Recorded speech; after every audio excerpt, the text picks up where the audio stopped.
आज तक रेडियो सुनता है सारा जहां।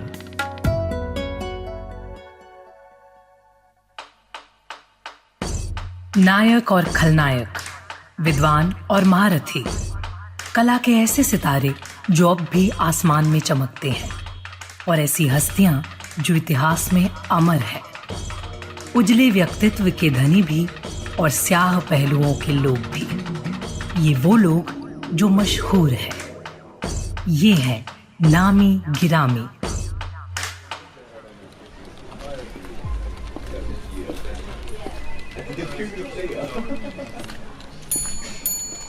ये दिल्ली के कस्टम ऑफिस की दोपहर थी।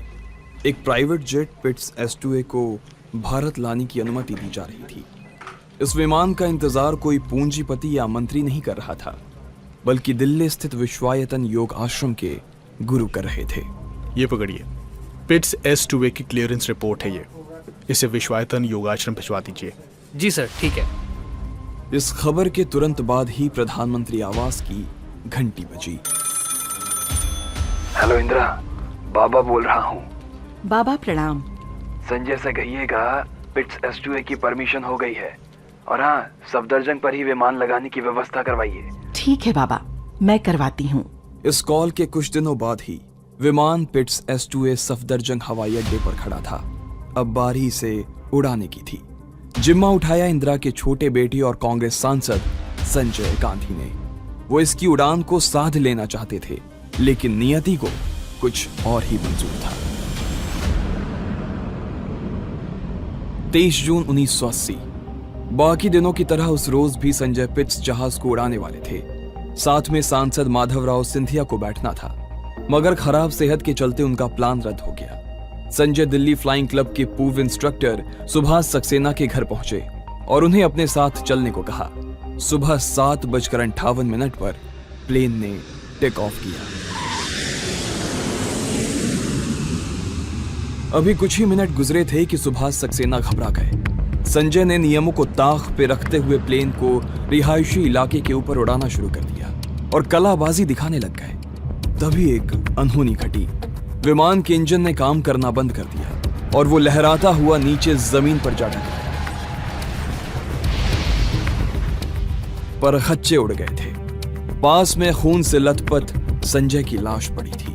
प्रधानमंत्री इंदिरा गांधी को तुरंत सूचना दी गई। एक घंटी विश्वायतन योग आश्रम में भी बजी। हेलो, योग गुरु धीरेन्द्र ब्रह्मचारी जी से बात हो रही है? हाँ, बताइए।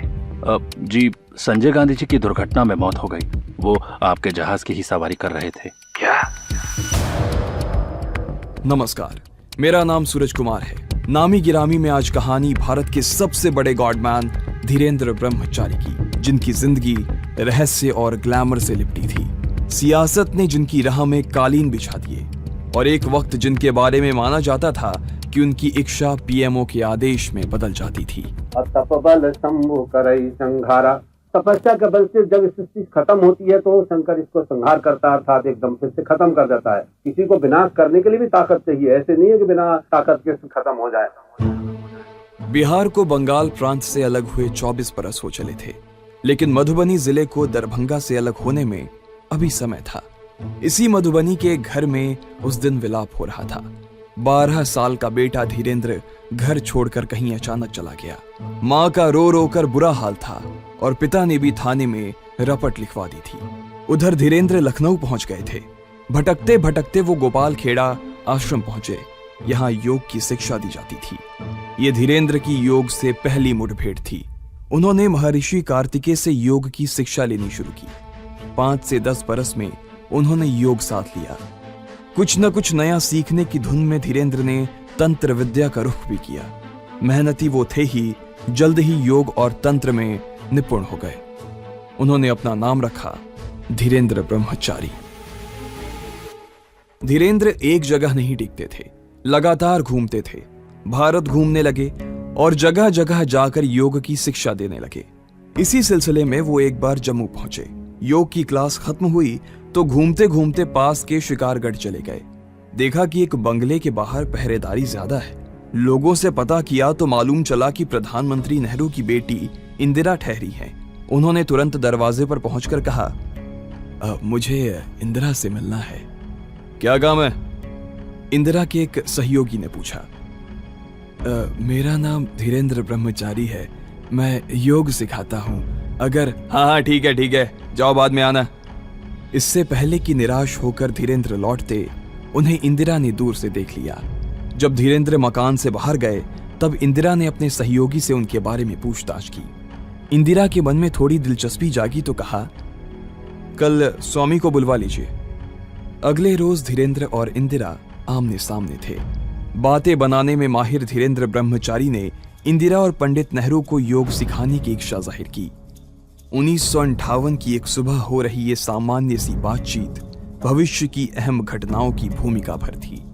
वरिष्ठ पत्रकार के विक्रम राव बताते हैं, धीरेन्द्र ब्रह्मचारी का नेहरू परिवार में प्रवेश करना एक अजूबा है। और सबसे अद्भुत बात ये थी, इनका जो आश्रम है विश्वायतन आश्रम, उसका उद्घाटन जवाहरलाल नेहरू ने किया। और नेहरू हमेशा जीवन में नास्तिक रहे, वो भौतिकवादी थे, लेकिन योग के मामले में थोड़ा वो अलग थे। मुझे तो खासकर, क्योंकि एक रिपोर्टर रहा हूँ जिसने नेहरू से लेकर नरेंद्र मोदी तक रिपोर्टिंग की है, मुझे अच्छी आश्चर्य हुआ कि नास्तिक होने के बाद भी नेहरू धीरेन्द्र ब्रह्मचारी से क्यों उस दौर में इतने नजदीक हो गए, तो सामीप्य कैसे स्थापित हुआ इन दोनों। मुझे लगता है इसमें इंदिरा गांधी खासकर जिद रही, क्योंकि वही देखा करती तीन मूर्ति, वही सब होस्टेस थी, अपने पिता की देखभाल करती थी।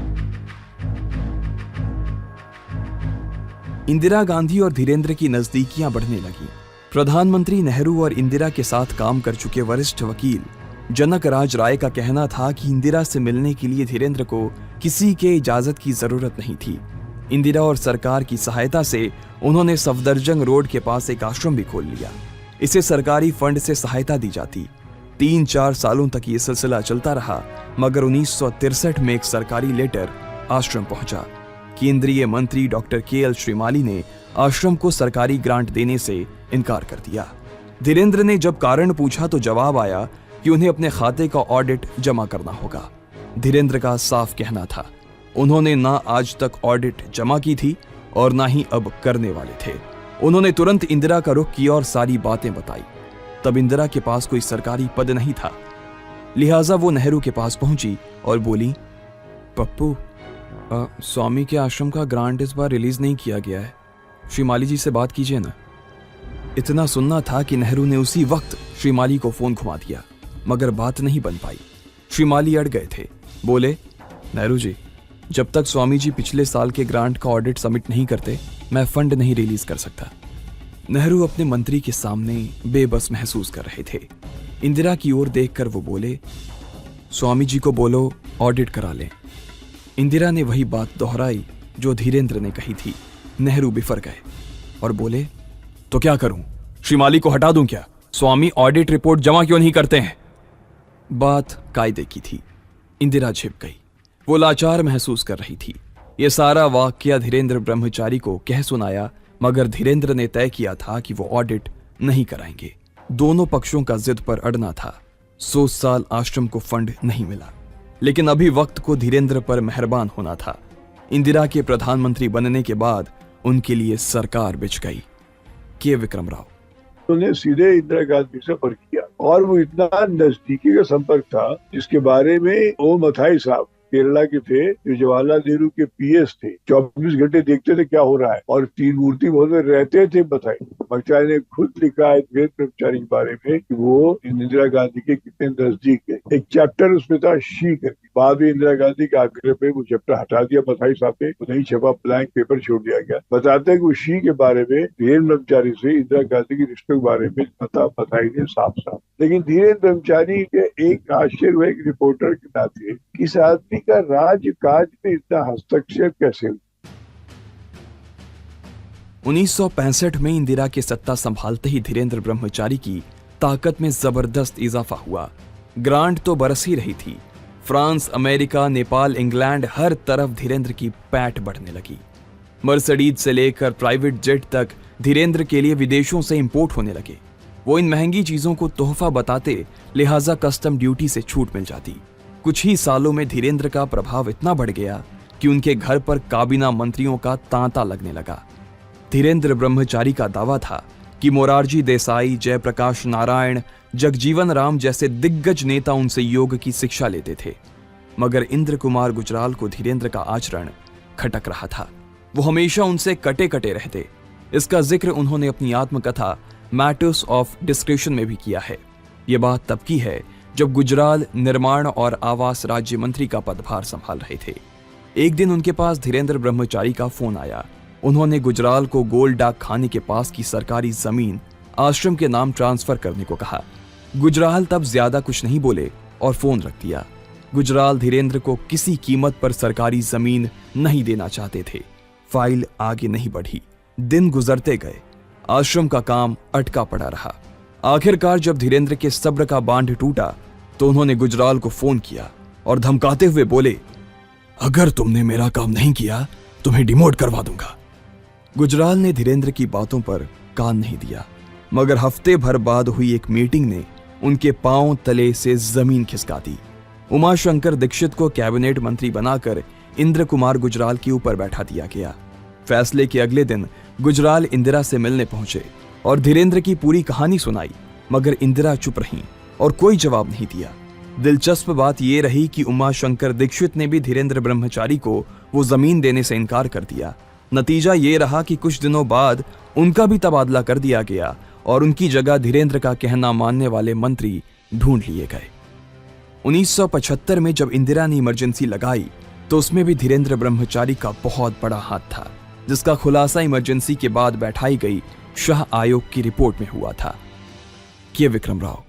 शाह कमीशन रपट तो एक त्रासदी रही। जस्टिस जेशी साहब सुप्रीम कोर्ट चीफ जस्टिस थे, बड़े योग्य आदमी थे और मुरारजी भाई ने खास कर उनको कहा। और चूंकि मैं शाह कमीशन सामने 7 जेल में थे हम लोग इमरजेंसी में, तो काफी चीजों की जानकारी थी। तो धीरेंद्र ब्रह्मचारी का भी जिक्र उसमें था कि इमरजेंसी में इसका जबरदस्त प्रभाव कैसा रहा, लोगों को गिरफ्तार करवाने में, छुड़वाने में वगैरह वगैरह, दबाव था सरकार। और दूसरी बात, संजय गांधी के यह आदमी बड़ा तरजीह हो गया। तो शाह कमीशन सामने इनको काफी खिंचाई हुई, बहुत सवाल पूछे गए इनसे और ये हर बार कहते थे कि दैवी इच्छा, दैवी कृपा।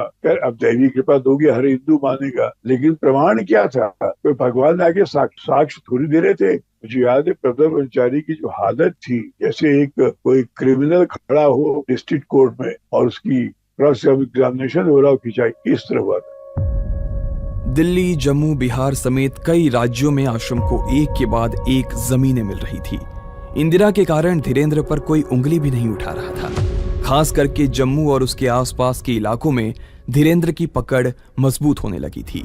सरकार उन्हें सरकारी जमीन फाइनेंस कर रही थी। जम्मू से 130 किलोमीटर दूर मानतलाई में 126 एकड़ में धीरेंद्र ने आलीशान आश्रम बना लिया था। खास बात यह थी कि डिफेंस मिनिस्ट्री के मना करने के बावजूद बॉर्डर से सटे इलाके में धीरेंद्र के प्राइवेट प्लेन के लिए एयर स्ट्रिप बनाए गए और ये सब इंदिरा के सहयोग से हो रहा था। कुछ महीने बाद धीरेंद्र ने हथियारों के बिजनेस में भी पैर रखा और जगह चुनी जम्मू। उन्होंने देशी हथियार का कारखाना खोला। कारखाने में देसी बंदूक के पार्ट्स बनाए जाते थे। धीरेंद्र के सितारे बुलंद थे, मगर हालत एक से कहां रहते हैं।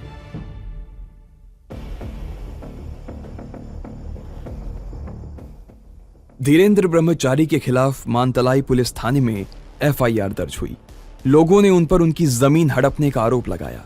राज्य में जम्मू कश्मीर नेशनल कॉन्फ्रेंस की सरकार थी। मुख्यमंत्री फारूक अब्दुल्ला ने जांच के आदेश दिए, लेकिन नवंबर 1983 में पुलिस के हाथ एक और बड़ी खबर लगी। खबर धीरेंद्र ब्रह्मचारी के शिवा फैक्ट्री से जुड़ी थी। वहां इलीगल तरीके से विदेशी हथियार बनाए जा रहे थे। फारूक ने तुरंत छापेमारी का आदेश दिया और खुद सर्च ऑपरेशन में पुलिस के साथ चल पड़े। छापेमारी में लगभग 500 स्पेनिश गन बनाने के औजार बरामद किए गए। मामला नेशनल सिक्योरिटी का था, लिहाजा केंद्र के भी हाथ बंध गए। फैक्ट्री पर ताला लगा दिया गया। मामला कोर्ट के पास पहुंचा और धीरेंद्र अपने वकीलों के पास। कोर्ट की हियरिंग होने वाली थी। धीरेंद्र बेल की अर्जी डालने वाले थे। सुनवाई हुई तो कोर्ट ने बेल दी भी, लेकिन कुछ शर्तों पर। कोर्ट का साफ आदेश था, धीरेंद्र मीडिया से बात नहीं करेंगे। दिल्ली या जम्मू वो बिना स्टेट पुलिस के इजाजत के छोड़कर नहीं जाएंगे। जब कभी पुलिस उन्हें तलब करेगी तब उन्हें हाजिरी लगाने जाना पड़ेगा। इनमें से अगर एक भी शर्त का धीरेंद्र उल्लंघन करते तो पुलिस उन्हें गिरफ्तार कर सकती थी। गेंद अब पुलिस के पाले में थी, मगर केंद्र की सत्ता धीरेंद्र के करीब। इंदिरा ने हर संभव मदद का भरोसा दिलाया। मदद हुई भी। धीरेंद्र की गन फैक्ट्री का लाइसेंस उन्हें वापस कर दिया गया। लेकिन 1 साल बाद ही इंदिरा की हत्या ने धीरेंद्र को आसमान से जमीन पर ला पटका। राजीव गांधी के सत्ता संभालते ही धीरेंद्र गांधी परिवार से पराये कर दिए गए। के विक्रम राव। जैसी जून में संजय गांधी का एक्सीडेंट हुआ, वो मर गए और राजीव गांधी को फिर अमेठी से इलेक्शन लड़ना पड़ा, बाई इलेक्शन। वहां से राजीव गांधी की प्रवेश होने, संजय गांधी की जाने, और उसी के साथ धीरेन्द्र ब्रह्मचारी का भी पतन शुरू हो गया। क्योंकि इमरजेंसी के समय ये राजीव गांधी थी, उसके इंदिरा गांधी से रहते थे, सब जानते थे, देखते थे माँ पे कौन कौन क्या कर रहा है। तो राजीव को एक नेचुरल इरिटेशन, नाराजगी, आक्रोश तो हुआ ही था। तो पहला मौका जब उनको मिला छोटे भाई के जाने के बाद, उन्होंने धीरेन्द्र ब्रह्मचारी को काटना शुरू कर और बड़ी सफलता से करते गए और प्रधानमंत्री होते होते उधर दरकिनार कर दिया। अगले 8 साल धीरेंद्र के हिस्से गुमनामी के अंधेरे आए, लेकिन वो फिर नया सपना लेकर मानतलाई आश्रम लौटे। मानतलाई को वो नया सिंगापुर बनाना चाहते थे, जिसमें 5000 फुट लंबी, 2000 फुट चौड़ी और 15000 गहरी झील हो, 5000 कारों की पार्किंग हो, मोनो रेल, घूमने वाला रेस्टोरेंट, स्कूल, कॉलेजेस हों। इसके साथ वो ध्यान और योग के लिए लंबी सुरंग भी बनाना चाहते थे। सुरंग के मुहाने पर तैनात करने के लिए उन्होंने भालू के 2 बच्चे भी पाल लिए थे। मगर आज ना ही वो सपना है और ना ही वो साम्राज्य। जून 4, 1994 को जम्मू के मानतलाई के पास ही प्लेन क्रैश में धीरेंद्र ब्रह्मचारी की मृत्यु हो गई।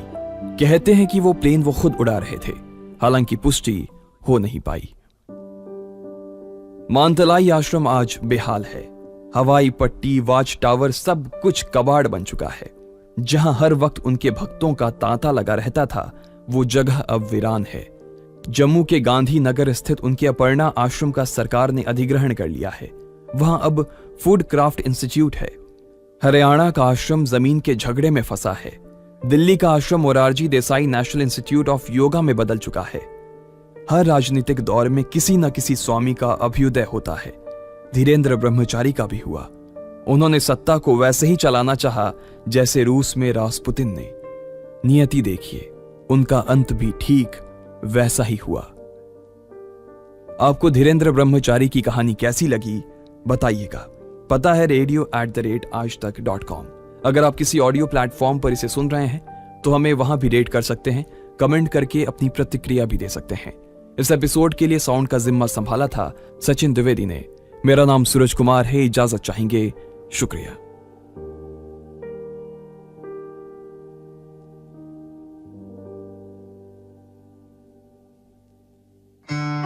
हेलो, मैं रवि शेरगिल आपसे मुखातिब हूँ। पॉडकास्ट्स की दुनिया में गोता लगाना चाहते हो तो कान लगाकर सुनिए आज तक रेडियो, क्योंकि यहाँ आते हैं 3 ताल, पढ़ाकू नितिन, स्टोरी बॉक्स, बल्ला बोल और भी कई मजेदार पॉडकास्ट। आज तक रेडियो सुनता है सारा जहां।